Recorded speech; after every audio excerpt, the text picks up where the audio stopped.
하셨죠? 오늘 수행해야 될 과제는 지금 앞에 복진, 저 중부랑 전중, 그 다음에 거걸 또는 심화, 장문, 황수, 소복. 이제 이거를 제대로 할 수 있냐가 중요하겠죠. 이게 내가 하는 게 맞냐, 지금.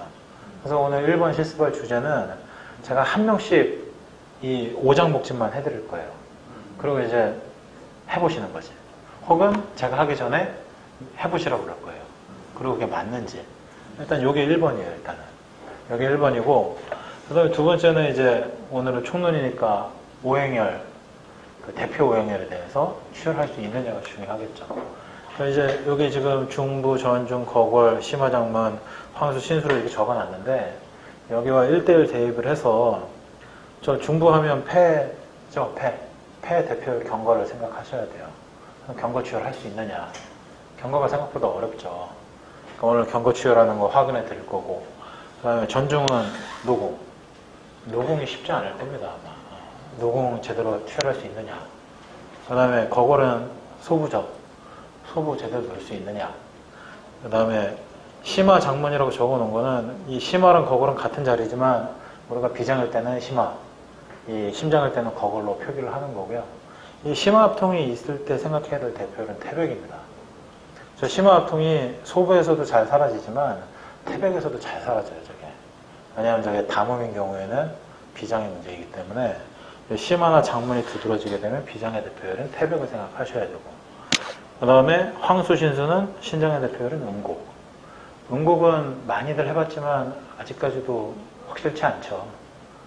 음곡이 계속적으로 어렵죠. 그래서 오늘 두 번째 주제는 요 음곡, 태백, 소부, 그 다음에 노궁, 그 다음에 중부. 이게 하나 빠졌구나. 소복이 빠졌네, 소복이. 소복이 제일 중요하니까 빠졌네. 이 간의 소복을 확인을 하면서 대표열인 대돈, 대돈을 잘 넣을 수 있느냐. 이걸 이제 점검하는 시간을 가질 겁니다. 미리 예습하시면서 특별하게 잘 안 되거나 뭐 질문사항 없으세요? 5장의 복진, 그 다음에 오행열, 취혈, 여기에서 이런 게 문제다. 예, 최 원장님. 취혈할 때 원하시는 예. 운동관으로 예. 많은데 그렇죠. 그때 이제 부천고 취혈을 좀 예. 헷갈리더라고요. 어떤 면에서 헷갈립니까? 구체적으로. 이제 의목 자꾸 부천 다 들어가는데 예. 근데 의목 자기가 예. 예. 어렵더라고요. 그 인공관절 수술이랑 음곡이랑 무슨 상관이 있을까요? 인공관절 수술은 앞쪽을 절개해서 하지 뭐 이렇게 뒷면이나 앞면에 특별히 절개가 없는데. 근데 저희 들어가는데 예. 그 어떤 분인지 모르시고 계시거든요. 예. 그분이 이제 의목 취혈을 하려고 왼쪽 발이랑 오른쪽 발이가 뒤에 의목 누가 다르더라고요. 그건 좌우가 다른 분은 뭐 많죠. 수술 안 했어도. 예. 그 의목 부분 그 전이 추진지가 꺾여서 들어가가지고 예. 그 생 모양에서 이렇게 팍 나오면 꺾여 들어간다 또 다시 올라가고 그래가지고 그냥 뭐 기형인 거네, 그러면. 근데 이제 중요한 거는 일단 좌우의 위치가 좀 많이 다른 분들이 꽤 많아요. 좌우가 다르기 때문에. 근데 이제 우리가 그 햄스트링 안쪽에서 이 두 개가 올라가는 그 햄스트링 안쪽, 우리가 왜 밖에 위양을 촉진하는 부분처럼 안쪽 부분을 그렇게 보면 거기서 위로 올라가는 두 개 요 사이를 잡기로 했잖아요. 중요한 건 이 라인, 신경 라인이 이렇게 쭉 이어져 있나를 확인하는 게 제일 중요해요, 사실은. 요게 이제 시작이 돼서 신경 라인이, 그러니까 우리 간경이라고 얘기했더니 바지 재봉선, 요거보다도 더 안쪽으로, 요 뒤에로 해서 이렇게 올라가는 선이 명확하게 나오느냐. 이게 중요하거든요. 그러니까 마침 그거는 오늘 왜 정 원장님이 카톡에서 엎드린 상태에서 음곡 치열해주세요 하셨는데 아직 안 오셨는데, 광주에서 오다 보니까 좀 늦을 수도 있습니다. 이따 오시면 엎드려서 오늘 음곡 치열도 한번 하고 확인을 하죠. 사실 제가 경험하기로는 수술이랑 음곡은 별로 관련은 없는 것 같고요. 이 좌우가 다른 분들이 있긴 있어요. 그래서 한쪽은 잘 나오는데 한쪽은 막혀 있는 분도 있고 위치가 좀 많이 달라서 이상하다는 분도 있긴 한데, 사실 음곡은 제가 보기엔 취혈이 어렵지는 않은 자리인데, 이게 그 두툼한 두부살 같은 분들이 이게 확인이 잘 안 되다 보니까 그게 조금 어려울 수는 있는데 나중에 익숙해지시면 운곡은 그냥 손 대면 그냥 거기에요 그냥 손 대면 그냥 예, 이게 아직은 숙련도가 좀 문제가 있을 것 같아요. 요요가 예, 테니에서 올라가가지고 예, 아킬레스건 이렇게 쭉 들어가서 예, 이륙 쪽으로 이어서 예, 올라올 때 그렇죠. 예, 그걸 관계없이 테니랑 예. 우리가 뭐 비슷한 라인이죠. 예, 예, 큰 오차 없이. 예. 근데 그 한신동 한자분들 양아지분 예, 어려워요 그런 사람들이 안 잡히니까 힘줄이 그렇죠. 아킬레스건 따라 올라가야 되는데 아킬레스건 자체가 함몰이 돼버린 거지. 그죠. 안나가지고 중국 자원 들어가서 예. 안 올라오고 그거는 원래 어려운 환자입니다. 예. 그거는 사실 원래 어렵고요. 조금 그거는 숙련이 더 필요해요. 근데 이제 종아리 쪽에 함몰된 환자들은 사실 부르잡기가 좀 어려워요. 그거는 뭐 원래 어려운 게 맞습니다. 또 다른 거 있으신가요? 예. 그건 원래 어려운 부분이네요, 지금. 예. 말씀 들어보니까 원래 어려운 부분인 것 같아요, 그거는. 심수에 예. 심수에도 이게 이제 구조가 달라지죠. 구부렸다가 피면 올라오잖아요. 그래서 전에 말씀드렸던 게 팔꿈치 뼈를 기준으로 해서 대략 45도가량 올라가면 이 상완 이두근과 상완근 사이에 라인이 나온다고 말씀드렸잖아요. 그러니까 이거는 자꾸 구부렸다 폈다 하면서 위치를 확인을 해야 돼요, 자기 거를. 그리고 환자한테도 잘 모르겠으면 구부렸다 폈다 하면서 확인하셔야 되는데 나중에 익숙해지시면 그냥 갖다 대면 그게 소예요. 그냥 보여요, 이게. 그러니까 대부분의 혈자리가 제가 보인다고 말씀드리는 게 자꾸 하다 보면 그 사이에 구조물들이나 이런 게 뻔하거든요. 그러니까 오행혈의 특징은 구조물의 그 랜덤마크가 어느 정도 분명하기 때문에 자꾸 하다 보면 그냥 봐도 보이고 손을 대면 더 잘 보이는 정확하게 알 수 있는 이런 게 특징이니까. 또 다른 질문 있으신가요? 예. 전원장님. 볼륨보다 폐기의 위치가 일반적으로 좀 다르나요? 태계 곤륜은 투자가 사실은 아닙니다. 예. 전혀 투자가 아니에요. 곤륜이 더 높고 태계가 좀 더 낮죠, 당연히. 상식적으로 볼 때. 이게 이제 제가 말씀드린 곤륜이 상당히 외가보다 높아지잖아요. 구조가 그래요. 더군다나 우리가 다리를 쭉 펴고 놓으면 더 높아집니다, 이게. 태계 같은 경우는 그 아킬레스건에서 제일 얇은 데를 잡기 때문에 뭐 차이가 아마 이 정도 날 거예요. 심한 사람은 더 나을 수도 있고. 예, 태계 곤륜은 전혀 투자가 아니죠. 근데 이제 뭐 조금이라도 수가를 더 받게 해주기 위해서 이제 우리 선배님들이 고충 끝에 이제 하신 건데, 삼음교토 현정도 전혀 투자가 아니죠. 예. 사실 그렇습니다. 예. 그게 맞는 거예요. 유포가 되죠. 예, 괜찮습니다. 상담 예. 말씀. 상담을 이렇게 이제 이거 열을 예, 세울 때 그렇죠. 이렇게 좀 약간 이렇게 세워오는 거 예. 그러면 환자 이렇게 됐을 때 이런 식으로 예, 진행가 예. 너무 세우면 안 되는데, 봐도 그렇게 세운 게 맞아요. 예, 근데 이제 중요한 건 뭐냐면, 이 상태로 제가 잠깐 세우라고 말씀드리는 게, 이 구조가 뼈가 이렇게 있으면, 그러니까 요게 이제 요 두 번째 중수골이라고 보시면, 이게 이제 두 번째 중수골이에요, 요게. 그러면 밑에 요 구조가 이렇게 싸고 있잖아요, 이렇게. 그럼 이렇게 싸고 있으면, 뼈 밑으로 살짝 세워서 들어가야 이게 빈 공간이 들어가요. 그러니까 무조건 침을 이렇게 놨을 때 옆으로 돼 있으면 잘못 놓은 거예요. 옆으로 놨다는 얘기는 이렇게 싸고 있는 이 근육 그냥 위에 놨다는 얘기니까. 근데 이것도 경계 부위가 아니라 그냥 너무 들어가긴 들어가거든요.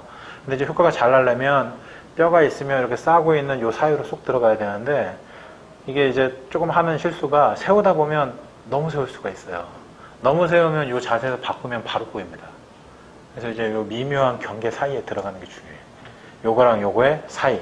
근데 이걸 너무 세우면 여기 근육을 찌르니까, 이러면 요 자세에서 환자가 이제 뭐 침 맞는다고 움직이다 보면 바로 그냥 침이 휘어버리죠.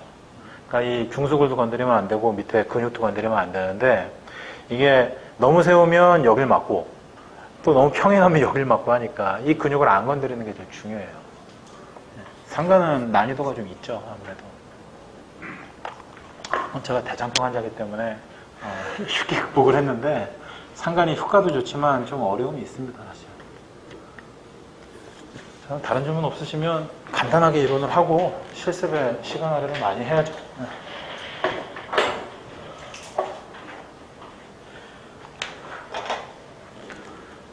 강 원장님한테 질문을 드릴까요? 예, 우리가 이제 이 복진을 하고, 복진을 하는 이유가 진단을 하기 위해서잖아요. 우리가 이제 이 진단을 하기 위해서 5장에서는 중요 조건이 뭐라고 말씀드렸죠? 진단을 한다. 첫 번째, 복진을 하는 이유는 뭐죠?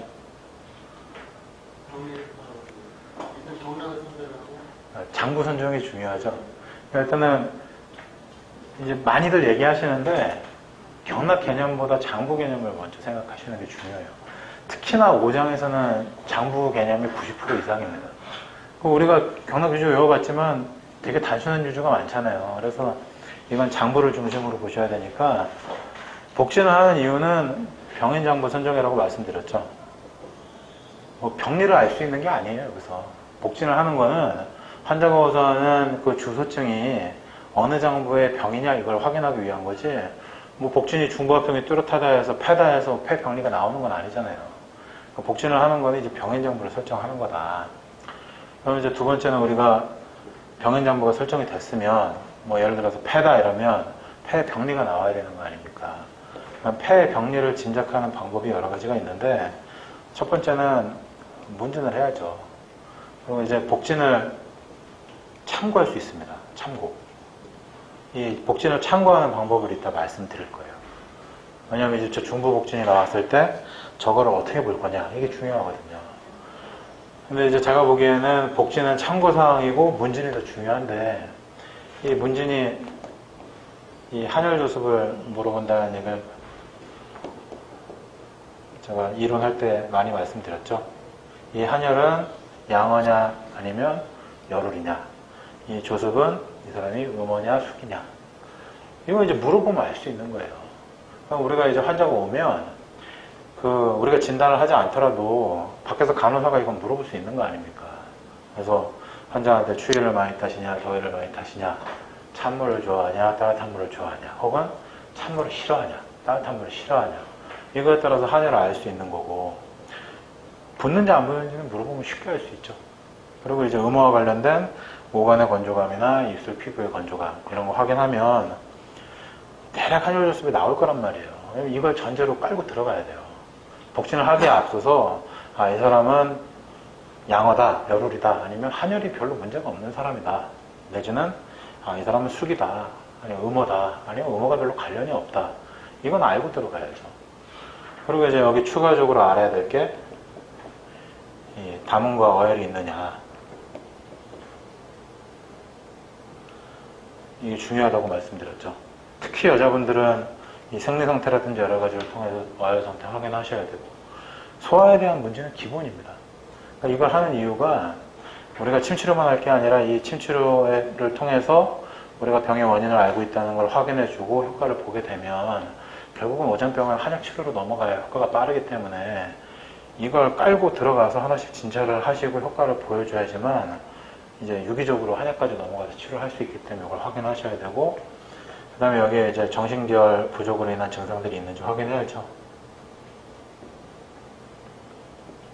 그러니까 이런 부분들은 이제 사실 환자의 그 진술을 통한 문진을 통해서 많이 확보가 되는 거죠. 그리고 이제 이런 것들에 대한 복진을 참고를 하는 겁니다. 이제 복진의 경향성을 봐서, 예를 들어서 폐병 환자인데 중부가 위주로 나오는데 전중 거골이 있는지 없는지, 황수나 신수가 있는지 없는지, 이런 거에 따라서 여기랑 연결시켜보면 확실한 고리들이 생기니까 그런 것들을 확인하는 거죠. 이제 우리의 진단법은 복진만이 아니라 복진을 기본으로 하되 문진을 통해서 여러 가지 정보를 취합을 해서 병인장부와 병리를 선정하는 것이다 이거죠. 그리고 세 번째는 이제 침처방이 도출이 됩니다. 이제 침처방이 도출이 되면 이 침처방을 통해서 환자한테 주수증에 대한 확인을, 침을 병리에 대한 한 세트씩 놓고 확인을 하시고, 그 다음에 이게 이제 한약 처방으로 들어가는 거죠. 이걸 하기 위한 과정을 이제 우리가 하나씩 수행하는 거죠. 뭐 이렇게 보시면 되고, 자, 그러면 복진은 위에서부터 밑으로 순서대로 하겠습니다. 이건 중요도랑은 관계가 없고 위에서부터 밑으로. 중부합병은 제가 확인할 때 엄지손가락으로, 환자가 누워있으면 양쪽 엄지손가락으로 이렇게 확인한다 말씀드렸죠. 이 쇄골이 있으면 쇄골 밑에 오구돌기 앞에, 이제 그림을 못 그려서 그림을 정확하게 그릴 수가 없는데 대략 이 쇄골과 어깨 요 오구들기 있는 부위에 요 사이에요 이게. 그러니까 이따가 뭐 실습할 때 정확하게 보시면 되겠는데 대략 이렇습니다. 대략 뭐 이렇게. 제가 그래서 비유를 할 때 이 누워 있을 때 이렇게 가슴에다 물을 이렇게 싹 떨어뜨리면 여기 물이 고일 만한 자리라고 말씀드렸죠. 주의사항은 밑으로 내려가서 흉근을 누르지 않는다. 흉근을 누르면 전중합통은 항상 3으로 나옵니다. 예. 그래서 자기는 전중합통이 다 있대. 이거 어떻게 된 거냐. 계속 흉근을 누르고 있는 거예요. 근데 이제 이거 쏙 들어간 데를 누르면 뚜렷하게 갈라지죠. 안 나오는 사람이 많습니다. 나오는 사람보다. 중부합통을 이렇게 확인하시면 되고, 그럼 중부합통을 어떻게 볼 것이냐. 예를 들어서 중부합통이 2나 3으로 우세하게 나왔다. 전체 복진 중에서 1순위다 이러면 이 중부의 복진은 폐병이다를 의미하는 거죠. 폐병인 거 아닙니까? 우리가 원인으로 확인하는 폐병. 이 폐병의 환자는 호소할 수 있는 증상들이 여러 가지가 있겠죠. 기본적으로 우리가 숙지를 하고 있어야 되죠. 이론을 통해서 이미 섭렵을 했죠, 우리가. 뭐, 폐의 대표적인 증상인 이간모라든지, 그러니까 폐기어의 증상들. 그래서 뭐, 에어컨 쐬면 이 오풍 증상이 있다든지, 뭐, 말소리가 작고 힘이 없고, 속이 나온 오풍잔, 이간모 이런 것들 쭉 확인하셔야 되고, 그러니까 폐의 대표적인 증상인, 기침이라든지, 재채기라든지, 천증이라든지, 아니면 눈곱이나 콧물, 가래 이런 것들이 과다한지, 비염 증상이 있는지, 여러 가지를 확인할 수 있죠. 그러니까 그런 증상들을 확인을 하고 중부합통이 이제 이렇게 우세하게 나오면 우리가 이제 이건 폐병이구나 생각할 수 있다 얘기죠. 그러면 이제 이런 문진들을 통해서 폐의 병리를 확인하는 거죠. 근데 그 폐의 병리를 확인할 때 이 주변 복진을 참고하면 좀 수월해져요. 그래서 그건 이제 마지막에 말씀드릴 거고, 두 번째로 중부의 합통이 1이나 2가 나왔는데 1순위는 아닌 거야. 그럼 이제 이건 뭘 생각해야 되냐면 그 병인 정보가 뭔지 모르겠지만 폐와 연관관계가 있다 이거죠. 이게 이제 신장병일지라도 이 중부복진이 나오는 경우가 많이 있거든요. 그러니까 이건 어떻게 생각하시면 쉽냐면 이 중부합통이 나오면 경거를 생각하시는 거예요. 경거를 생각하는 거야. 내가 경거를 쓸 일이 있냐 없냐. 이걸 생각하는 이유는 이 경교가 폐의 대표열이면서 폐의 비이신 3초를 이루어지는 수습대사를 조절하는 이 폐의 통조수도하는 역할을 담당한다고 말씀드렸죠. 그럼 이 경거를 쓸 상황은 뭐냐? 이게 이제 신장 같은 경우는 음호나 수기가 있는 거예요. 무슨 얘기인지 아시겠죠? 그러니까 신수나 황수복진이 두드러지게 나오는데 중부합통이 있는 사람이 많아요. 그런 사람은 신장병인데 이 신음하거나 신장의 수기인 경우가 많다 이거죠. 그럼 이걸 복진만으로 평가할 수 있느냐? 물어본 문진을 통해서 알 수 있지.